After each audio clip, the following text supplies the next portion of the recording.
enough drive space on the machine at the University of Texas. Oh, shit.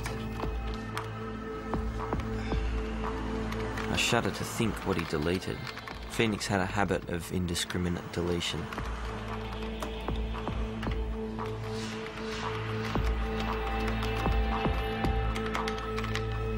Yes.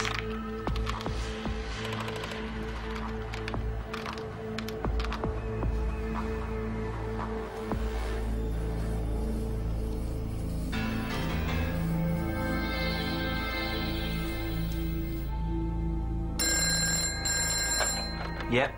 We got it. Great. I'm still loading her in. It's a damn big file. On the same day, the Australian Federal Police had their own breakthrough and finally managed to record the data coming from both the hackers' computers. The data intercepts had been done before, but at very low modem speeds.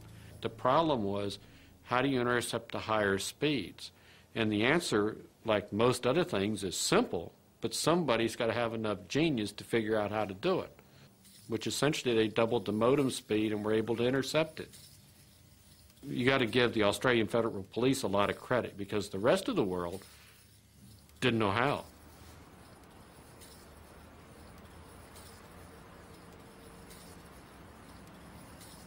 Over a period of 6 weeks, we captured every keystroke that they made, every word that they'd said. No, that's the wrong password file structure. You have to use FTP instead. Having Zardoz meant that almost every computer we accessed was up for grabs. I'm in.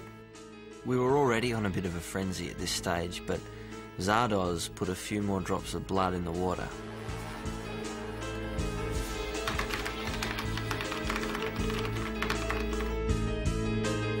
I did find what they were up to quite a concern, mainly because they were messing around in areas that they shouldn't have been.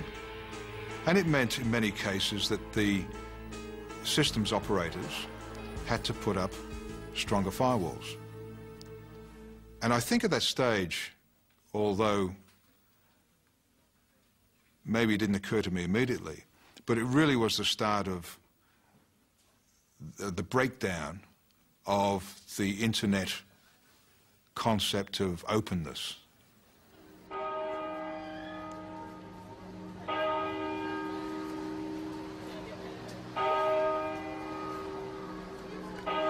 When you start out by hacking a number of universities and then you move up in the world to NASA, after that, what is there to do? The highest pinnacle is to break into the machines of the security experts. And that's what Eugene Spafford was. Spaff was very, very anti-hacker. Very lock 'em up and throw away the key.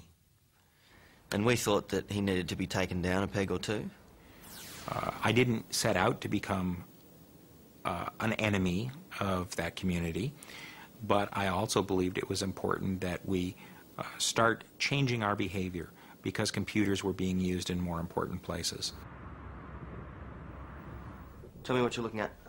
Phoenix and I talked through quite a lot of ways of getting into Spaff's machine, and eventually one of them worked. I'm in.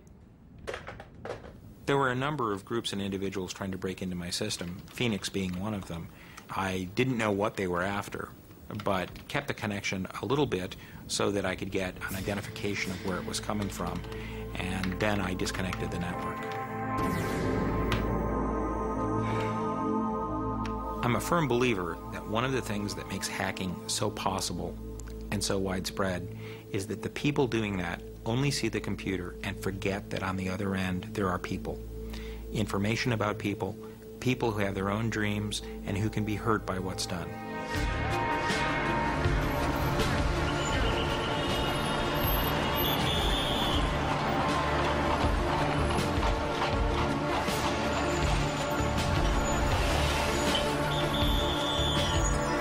I originally came into this with a pretty high opinion of these kids. I mean, I was fascinated with this culture. It was a subculture that I really kind of identified with. I mean, you know, there is this spirit of adventure that is part and parcel of hacker culture. But what I saw over the next decade is a lot of malicious behavior. And I began to realize that, you know, there were some spoiled brats out there that were doing real damage.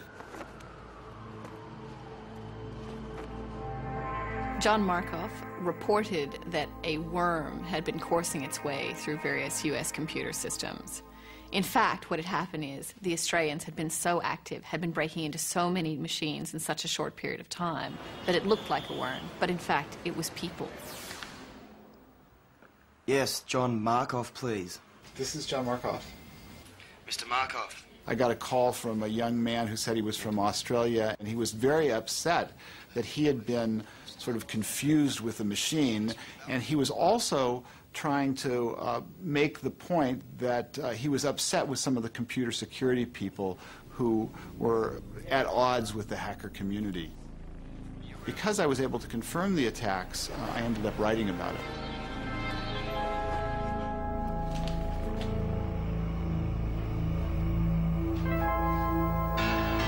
The first article stated that they had no idea who we were or where we were from, and suddenly the next article spoke of hackers from Australia.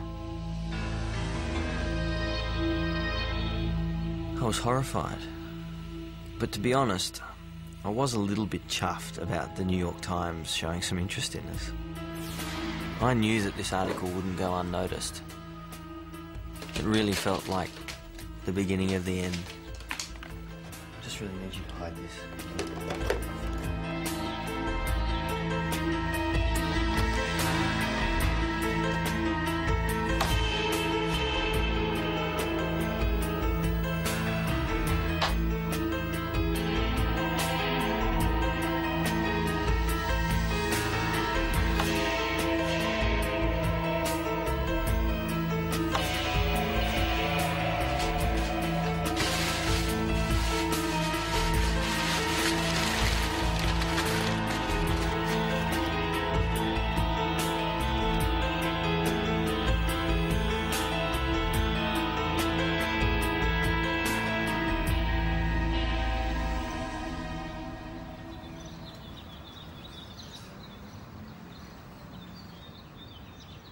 Well, I'd just woken up with a full bladder and went to have a piss when the light goes off in the bathroom, and I thought, whoops, here we go.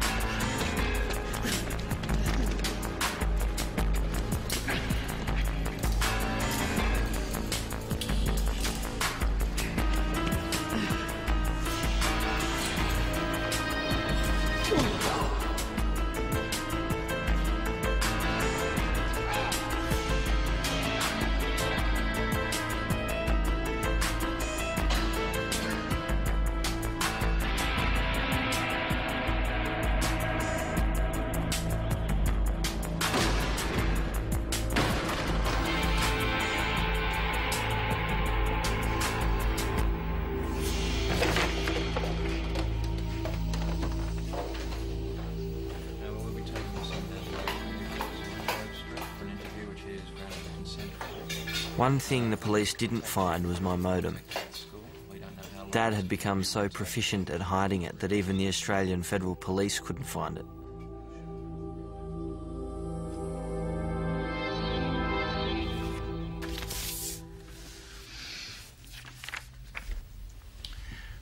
Number one I was involved in. They presented a lot of the evidence that they had from telephone intercepts and showed me logs of computers that had been broken into. Captures of the actual sessions occurring, asking if I was responsible for that. I put my hand up to pretty much everything they put in front of me. And I think a part of me recognised that morally I had broken the law, and I needed to face the consequences.